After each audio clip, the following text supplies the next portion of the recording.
جمعیت علماء اسلام اسلامی تہذیب اور اسلامی ثقافت کی جنگ لڑے گی۔ جمعیت علماء اسلام منبر اور محراب کی جنگ لڑے گی۔ جمعیت علماء اسلام قوم کی ناموس اور عزت کی جنگ لڑے گی۔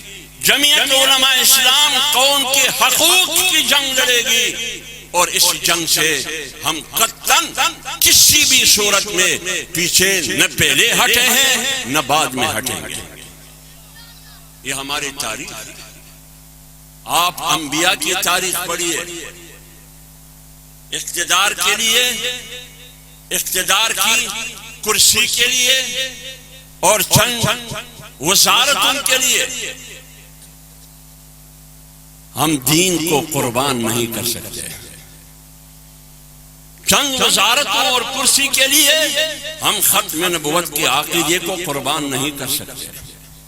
ہم ناموس رسالت کی عزت کو قربان نہیں کر سکتے۔ اس اقتدار پر ہم لعنت بیچتے ہیں، اس کرسی پر ہم لعنت بیچتے ہیں جس اقتدار اور جس کرسی میں پیغمبر کی توہین، جس اقتدار اور جس کرسی میں ختم نبوت کے عقیدے کا خاتمہ ہو، اس کرسی پر، اس اقتدار پر، اس وزارت عظمیٰ پر، اس صدارتی ایوان پر ایک بار نہیں 1000 بار تھوکتا۔ یہ ہے جمعیت علماء اسلام کا عقیدہ۔ لیکن آپ کے حکمران 77 سال میں، آپ کے حکمرانوں نے جو آپ لوگ ووٹ دیتے رہے ہیں آج تک، 77 سالوں میں انہوں نے یا تو پاکستان کو بیچا ہے یا اسلام کو بیچا ہے اور قوم کو بیچا ہے۔ یہ دین فروش ہے یہ حکمران، یہ زمین فروش ہے یہ حکمران، یہ اسلام فروش ہے یہ حکمران، یہ پاکستان فروش ہے یہ حکمران۔ 77 سال سے ملک پر وہ طبقہ حکمرانی کر رہا ہے۔ 77 سال سے ملک پر وہ طبقہ حکمرانی کر رہا ہے جو طبقہ انگریز کے زمانے میں انگریز کے لیے جاسوسی اور مخبری کیا کرتے تھے۔ انگریز کے لیے جاسوسی اور مخبری کیا کرتے تھے۔ کس کی مخبری اور جاسوسی کرتے تھے؟ وہ ان مجاہدین کی مخبری اور جاسوسی کرتے تھے جو مجاہدین انگریز کے خلاف لڑتے تھے۔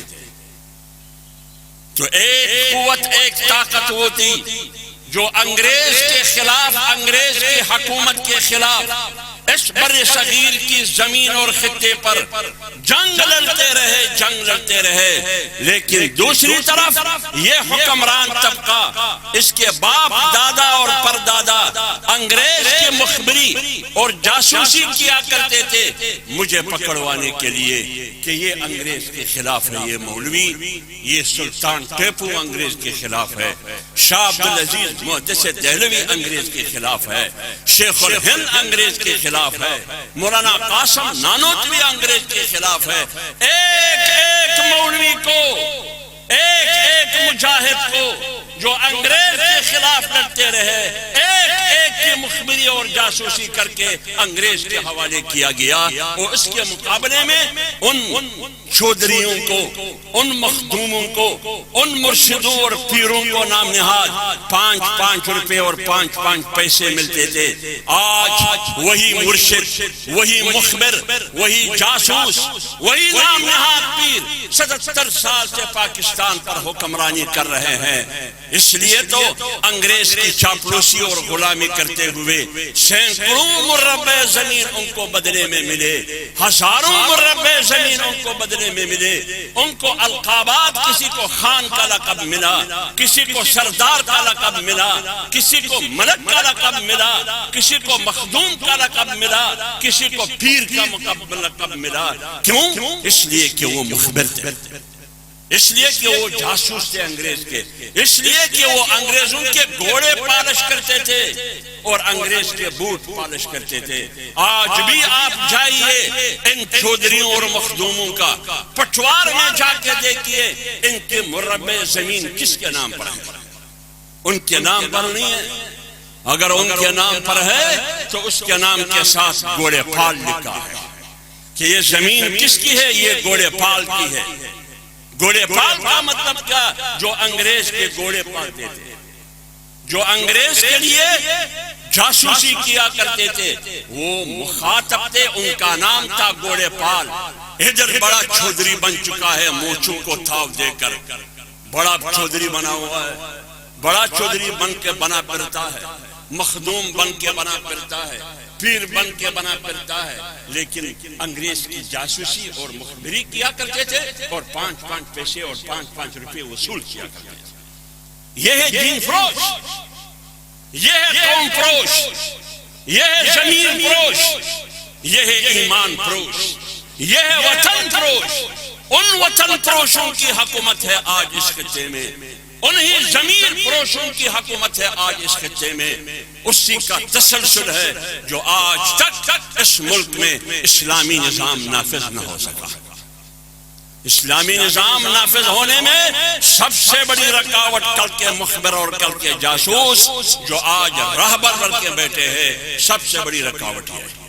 لیکن جمعیت علماء اسلام قوم کی نمائندگی کرتے ہوئے، قوم کی نمائندگی کرتے ہوئے پہلے بھی یہ اعلان کر چکی ہے، آج بھی یہ اعلان کرے گی۔ کل ہمارے اکابرین شاہ عبدالعزیز محدث دہلوی کی صورت میں، مولانا قاسم نانوتوی کی صورت میں، شیخ الہند محمود الحسن کی صورت میں انگریز کے خلاف لڑتے رہے، انگریز کے خلاف لڑتے رہے۔ آج ان کی روحانی اولاد حافظ حمداللہ کی صورت میں، مولانا فضل الرحمان کی صورت میں، جمعیت علماء اسلام کی کارکنوں کی صورت میں، عالمی مجلس تحفظ ختم نبوت کے جان نثاروں کی صورت میں انگریز کے نمک خوروں اور انگریز کے ایجنٹوں کے خلاف اسی طریقے سے جنگ لڑیں گے، اسی جذبے کے ساتھ جنگ لڑیں گے جو انگریز کے خلاف جس جذبے کے ساتھ ہم جنگ لڑتے رہے۔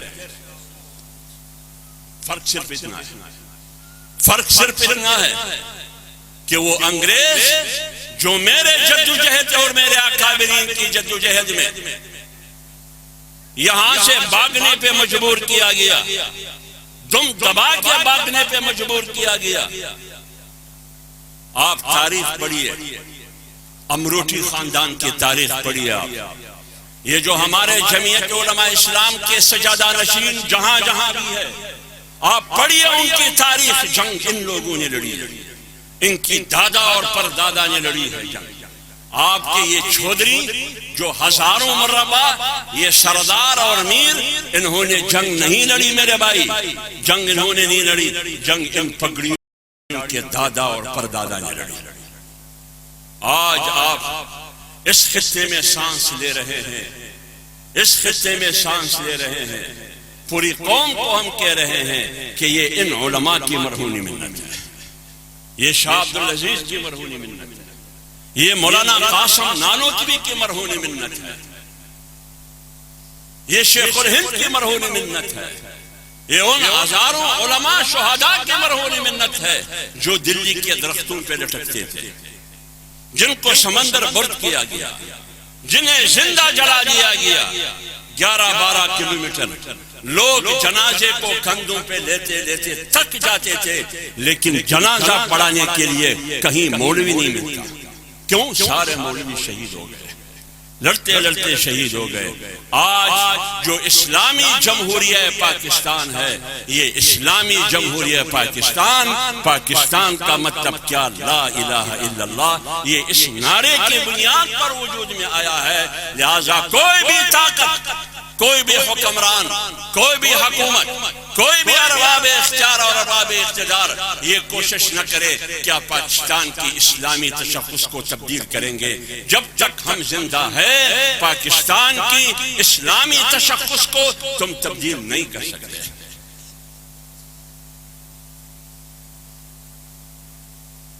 اس لیے آج بھی دینی مدرسہ خطرے میں ہے، آج بھی منبر اور محراب خطرے میں ہے، آج بھی ختم نبوت کا عقیدہ اور قوانین خطرے میں ہے، آج بھی ناموس رسالت اور قوانین خطرے میں ہے۔ جمعیت علماء اسلام کے ہاتھ پر، عالمی مجلس تحفظ ختم نبوت کے ہاتھ پر ہاتھ رکھ کر ان کی کندھے سے کندھا ملا کے آج اس جلسے کی توسط سے دنیا کو یہ بتا دے کہ ہم جان کے ذریعے، مال کے ذریعے، اپنے بچوں کے ذریعے ختم نبوت کی تحفظ کریں گے۔ یہ ہمارا عزم، یہ ہمارا فیصلہ ہوگا۔ بتا دے حکمرانوں کو یہ کہ یہ جنگ ایمان کی جنگ ہے، یہ جنگ دین کی جنگ ہے، یہ جنگ اسلام کی جنگ ہے، اور یہ جنگ اسلام کی جنگ یہ پاکستان کی جنگ ہے۔ کیوں؟ پاکستان اسلام کے نام پر بنا، پاکستان لا الہ الا اللہ کے نام پر بنا۔ جب پاکستان لا الہ الا اللہ کے نام پر بنا، پاکستان اسلام کے نام پر بنا، تو پاکستان اس وقت مضبوط رہے گا، پاکستان اس وقت مضبوط رہے گا اور محفوظ رہے گا جب پاکستان میں اسلام کا بول بالا ہو، جب پاکستان میں ختم نبوت کا عقیدہ محفوظ ہو، جب پاکستان میں دینی مدارس محفوظ ہو، جب پاکستان میں دینی نصاب تعلیم محفوظ ہو۔ لیکن جب آپ مدارس پہ حملہ کریں گے، مدارس پر حملہ اسلام پر حملہ ہے۔ جب آپ ختم نبوت پہ حملہ کریں گے، ختم نبوت پر حملہ ایمان اور دین اور اسلام پر حملہ ہے۔ جب آپ ناموس رسالت پر قانون سازی کے ذریعے حملہ کریں گے، عالمی دباؤ میں یہ حملہ دین اور اسلام اور ایمان پر ہے۔ پھر دین اسلام رہے گا، پاکستان نہیں رہے گا۔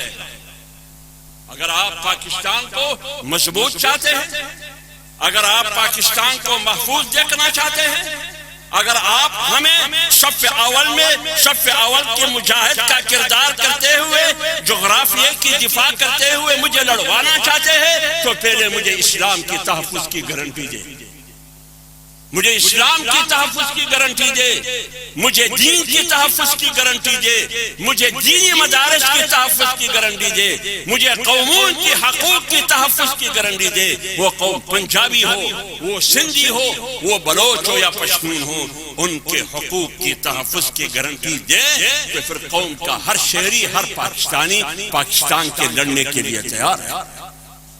لیکن جب آپ ہمیں اسلام آپ کی وجہ سے، اگر اسلام غیر محفوظ ہے، آپ کی وجہ سے دین غیر محفوظ ہے، آپ کی وجہ سے دینی مدارس غیر محفوظ ہے، آپ کی وجہ سے ختم نبوت کو ہمیشہ نشانہ بنایا جا رہا ہے، ناموس رسالت کو نشانہ بنایا جا رہا ہے، اسلامی تہذیب کو نشانہ بنایا جا رہا ہے، اور پھر کہتے ہیں کہ آؤ میرے لیے لڑو۔ نہیں، یہ نہیں ہو سکتا۔ میرے لیے پاکستان فرسٹ، سب سے پہلے پاکستان، یہ میرا عزم ہے۔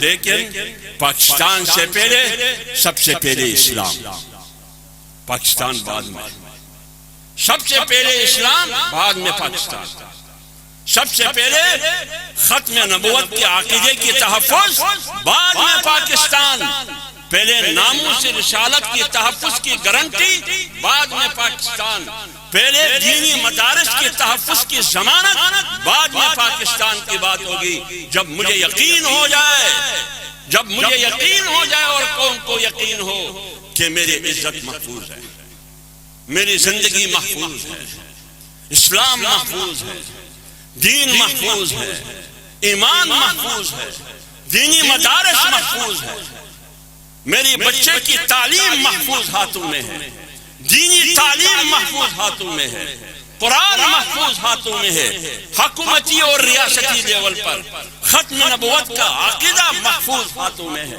ناموس رسالت محفوظ ہاتھوں میں ہے۔ پھر دیکھو علماء کیسے لڑیں گے، پھر دیکھو علماء کیسے لڑیں گے، پھر دیکھو قوم کیسی لڑے گی۔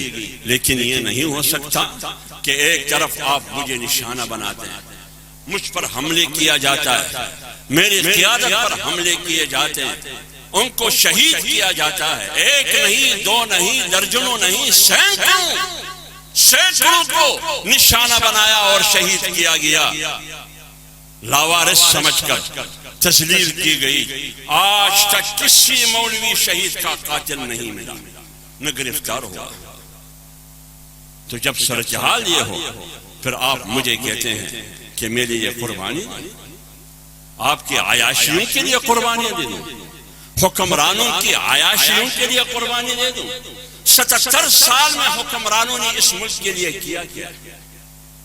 آپ قوم کو ایک جواب دو۔ 77 سال سے حکمرانی کرنے والوں سے پوچھتا ہوں، ایک جواب آپ دے قوم کو۔ قوم سوال کرتی ہے آپ سے کہ سن 1971 میں پاکستان 2 لخت کیوں ہوا اور کس کی وجہ سے ہوا؟ بنگلہ دیش کیوں ہم سے الگ ہوا؟ شیخ مجیب کیوں ہم سے الگ ہوا؟ قوم کو یہ جواب دے۔ پاکستان توڑنے میں کردار آپ کا تھا، حکمرانوں کا تھا۔ اقتدار کے بھوکے جو اقتدار کے لیے ترس رہے تھے، پاکستان 2 لخت ہوا انہوں کی وجہ سے۔ بتاؤ قوم کو کون تھا وہ کردار جنہوں نے پاکستان توڑنے میں کردار ادا کیا؟ بنگلہ دیش علیحدہ ملک بنا، اس میں تو مولوی نہیں تھا، اس میں تو پاکستان توڑنے میں، پاکستان کو 2 لخت کرنے میں سن 1971 میں سیاسی میدان میں مفتی محمود رحمت اللہ علیہ تھے۔ بتائیے مفتی محمود کا کردار پاکستان توڑنے میں تھا، پاکستان کو واحد رکھنے میں تھا، پھر کس نے توڑا پاکستان؟ علماء کا کردار پاکستان کے توڑنے میں نہیں تھا۔ تو سب سے بڑی دہشت گردی تو یہ ہے۔ آئیے قوم ایک اور سوال کرتی ہے، سن 1971 کے بعد جب پاکستان 2 لخت ہوا، سقوط ڈھاکہ ہوا، 50 سال گزر گئے، آئیے پارلیمنٹ میں حمود الرحمان کمیشن رپورٹ کو پارلیمنٹ میں فلور پر لے کے آؤ، حمود الرحمان کمیشن رپورٹ پر بحث کریں گے، مذاکرہ کریں گے۔ حمود الرحمان کمیشن رپورٹ میں اس کا تعین کیا گیا ہے کہ پاکستان توڑنے میں کس کا ہاتھ تھا۔ آئیے یہ رپورٹ لے کے آؤ۔ آپ نے رپورٹ کیوں الماری میں چھپایا ہے؟ یہ رپورٹ، یہ سچائی کیوں سامنے نہیں لے آتے؟ اس کا مطلب یہ ہے کہ پاکستان توڑنے میں آپ شامل ہیں۔ یہ ہے دہشت گردی۔ آئیے جو بھی ثابت ہوا پاکستان توڑنے میں، اگر علماء کا کردار رہا تو سب سے پہلے لاہور کے مینار پاکستان پر مولوی کو لٹکاؤ۔ لیکن اگر پاکستان کو 2 لخت کرنے میں ہاتھ حکمرانوں کا تھا تو پھر ان کو قبروں سے نکال کر مینار پاکستان پر لٹکاؤ۔ لیکن تیار نہیں ہے اس کے لیے۔ علماء نے آئین بنایا پاکستان کو، سن 1973 کا آئین دیا مفتی محمود رحمت اللہ علیہ نے، مولانا شاہ احمد نورانی نے آپ کو ایک اسلامی آئین دیا، سن 1973 کا آئین دیا۔ ہندوستان نے 1 سال میں یا 2 سال میں آئین بنا کے قوم کو دیا، آپ نے 27 سال بعد آئین بنایا، اور وہ بھی اس وقت آئین بنایا سن 1973 کا جب پاکستان 2 لخت ہو چکا۔ 27 سال یہ سرزمین بغیر آئین کے چلتی رہی، کوئی متفقہ دستور اور آئین نہیں تھا۔ اگر آپ کو اسلامی جمہوری آئین دیا ہے تو وہ جمعیت علماء اسلام اور مفتی محمود رحمت اللہ علیہ نے دیا ہے۔ اس لیے آج ہم آزاد ہیں، لیکن آزاد ہے، لیکن اتنے آزاد ہے کہ تحریر کی آزادی نہیں ہے، تحریر کی آزادی نہیں ہے۔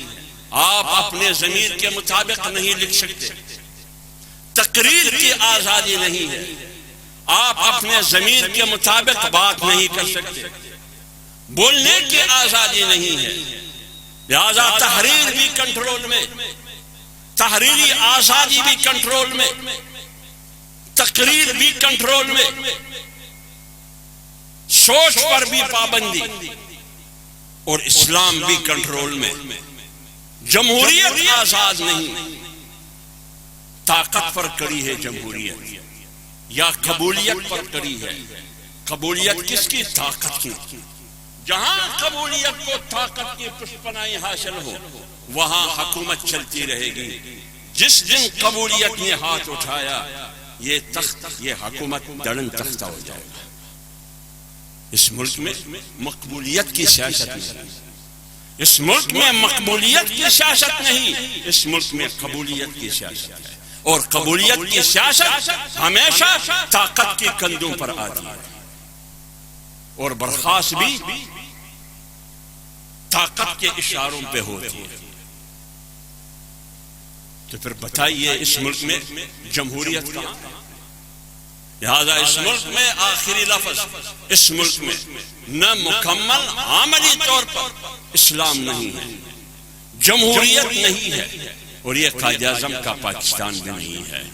جمعیت علماء اسلام کی جدوجہد حقیقی اسلام اور نظام اسلام کے لیے جاری رہے گی. جمعیت علماء اسلام کی جدوجہد حقیقی جمہوری اور جمہوریت کی قیام کے لیے جاری رہے گی. اور جمعیت علماء اسلام اس پاکستان کو بنانے کے لیے جدوجہد کریں گے جس پاکستان کا تصور قائد اعظم اور علامہ اقبال نے دیا. اور قائد اعظم نے کیا کہا جب ان سے پوچھا گیا، قائد اعظم سے پوچھا گیا کہ آپ تو پاکستان ایک نیا ملک بنانے جا رہے ہیں تو اس کا دستور کیا ہوگا؟ تو قائد اعظم نے کہا کہ 1400 سال پہلے قرآن کی صورت میں دستور موجود ہے، پاکستان کا دستور قرآن ہوگا.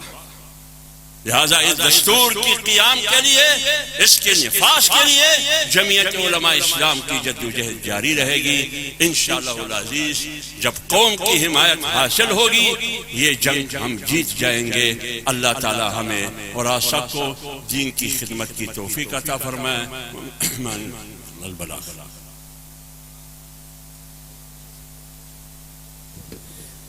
سائیں عبداللہ صاحب جرا شریف وارا مرشد الموحدین دعا فرمائندہ مہربانی کرے دعا کھا بعد دوست وجن مہربانی.